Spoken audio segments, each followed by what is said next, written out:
रिजिजू जी ने कहा कि मैं हंस रही थी उनकी बातों पे, तो मैंने स्पष्ट किया कि मैं क्यों हंस रही थी। जो मेरे भाई करते हैं वो सच बोलते हैं। इनके सामने आज तक एक ही व्यक्ति है जो इस पूरे देश में जो झुका नहीं है। लोग देख रहे हैं कि ये एक ही व्यक्ति है जो सच बोलता है और झिझकता नहीं और पीछे नहीं हटता। बात यह है कि संकट बढ़ रहे हैं और बढ़ेंगे, क्योंकि जिस तरह से हमारी सरकार ने ये जो ट्रेड डील है इनकी, इसमें जिस तरह से झुके हैं अमेरिका के सामने, उससे हमारे संकट बढ़ेंगे। और उसके ऊपर से जंग भी है, तो ये तो बढ़ेगा।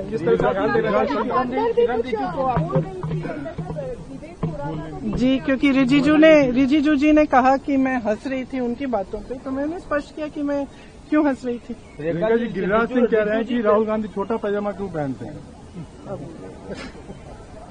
कैसा सवाल है, आप मेरे से क्या पूछे? उन्होंने ट्वीट करके क्या? वो कह रहे हैं वस्त्र मंत्री है ना, मतलब ऐसी बातें होनी चाहिए कि जो आज देश में संकट है, जो लोग भुगत रहे हैं इनकी पॉलिसीज की वजह से, उनकी बातें होनी चाहिए। रिजू जी चाह रहे हैं कि आप एलओपी बन जाए। क्यों नहीं मांगेंगे, क्यों नहीं मांगेंगे? रिजू जी तो चाह रहे हैं कि आप एलओपी बन जाए, वो कह रहे हैं कि आप में भी कैपेसिटी। ये सब बातें इसलिए कही जाती हैं क्योंकि जो मेरे भाई करते हैं वो सच बोलते हैं। इनके सामने आज तक एक ही व्यक्ति है जो इस पूरे देश में जो झुका नहीं है। इन्होंने सब कोशिशें की, पैसे खर्चे, तमाम सोशल मीडिया की कैंपेन की, मीडिया पे कैंपेन की, तरह तरह की चीजें बोली, उनके बारे में कुछ नहीं चला है। सच्चाई उनके सामने है, लोग देख रहे हैं कि ये एक ही व्यक्ति है जो सच बोलता है और झिझकता नहीं और पीछे नहीं हटता। तो मुझे तो हंसी इसी बात पे आ रही थी कि तुम डर रहे हो इनसे, इनकी जो सच्चाई है, इनका जो सत्य है वो पच ही नहीं रहा है, इसलिए हर बार इन्हीं पे आलोचना, इन्हीं पर वार कर रहे हो। कभी कहते हो कि पैंट छोटी पहने, अरे वाह, जो कह रहे हैं उसका जवाब दो ना, जो सवाल उठा रहे हैं उसका जवाब दो। उसका तो जवाब है ही नहीं। आप क्यों बिक गए? आपने देश को की सारी संपत्ति अडानी जी और अंबानी जी को क्यों दे दी?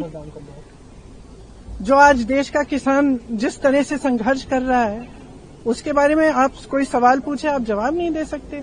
तो यहाँ इस सदन में पिछले, मैं नहीं हूँ, लेकिन पिछले 2-3 सेशन से मैं देख रही हूँ कि यहाँ असली चर्चा नहीं हो रही है। जो एक्चुअल मुद्दे, वंदे मातरम पे हमने चर्चा कर ली भर के, और नेहरू जी पर, इंदिरा जी पर सारी आलोचनाएं करते रहेंगे, लेकिन हमने एक असली चर्चा नहीं की कि महंगाई क्यों बढ़ रही है, बेरोजगारी क्यों है, आज देश की स्थिति क्या है, आप अमेरिका को सब कुछ ऐसे थाली पे परोस कर दे क्यों रहे हैं, आप अडानी अंबानी जी को सारा देश बेच क्यों रहे हैं, ये चर्चा नहीं हुई। और ये लोग आलोचना कर रहे हैं कि हमने सदन को कमजोर कर दिया है, ये किया है, वो किया है। असलियत ये है कि प्रेशर इन्होंने डाला है स्पीकर पर। असलियत ये है कि उनकी स्वतंत्रता इन्होंने खराब की है, इन्होंने खत्म की है, कि हर संस्था को खत्म करने वाले ये हैं।